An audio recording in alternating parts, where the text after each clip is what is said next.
You're watching 7 Local News. Capras coach Jason Hetherington and his team will head back to the drawing board after their last-minute loss to Mackay on Anzac Day. Central Queensland will have a team review tonight ahead of this weekend's game with the winless Sunshine Coast. The hits were hard and intense, but dropped off towards the end of both halves. And when we had to work, we let them back into the game. So, give them a bit of a blast at half-time. And, it did work for 35 minutes of that second half. There was one positive to come from the game. Crisp decided to play the penalty kick rather than attempt a try. That put the home side in front by 6. It wasn't enough of a lead, but he'd do it again. We're up by 4 with 12 to go, I think. Put us out by 6, it puts the pressure on them. Maybe it backfired this time, but I'll get put in that position again. I'm going to take the 2 again.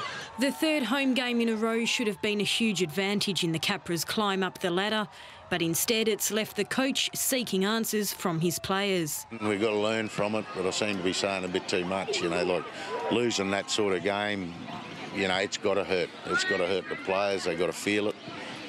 Certainly in the dressing shed, they're feeling it. Nikki Brown, 7 News. Good evening. Capras coach Jason Hetherington says his young team needs to learn how to close out tough matches. This comes after the Capras' heartbreaking loss to the Mackay Cutters at Brown Park. Leading the reigning premiers in the final 10 minutes, the Capras were ambushed by 2 late Cutters tries. Inspired by a big Anzac weekend crowd, the Capras shot out to an early 8-0 lead following tries to exciting outside backs Marco Delapina and Marlon Doak. Rockhampton product Sam Hoare hit back for the Cutters with the easiest of tries, followed by 2 more for the defending premiers to take an 18-8 lead into half-time.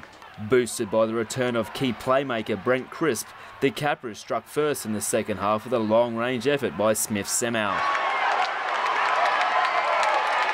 That's a good try, got us back into it early. And that put us on the front foot for most of that second half, I thought.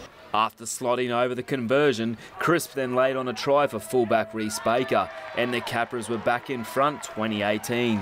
And when captain Gavin Hiscox found space, before finding Mark Johnston in support, the home side looked home.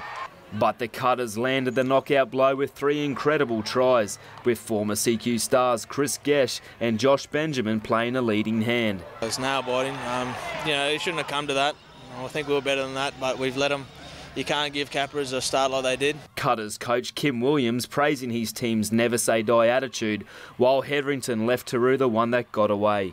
You know what you get when you come here. You know the Capras are going to be tough and they'll come back at you, and so we were prepared for that. I don't know if my heart was prepared for that last 12 minutes. We've just got to learn to shut those games out, and you're in a position to win it. You just got to win them, and we were well and truly in a position to win it. Both the Capras and Cutters are on the road this weekend against the Sunshine Coast and Northern Pride, respectively. We're all shattered, but that's the beauty about footy. We can turn up next week and got Sunny Coast away and just rip in down there.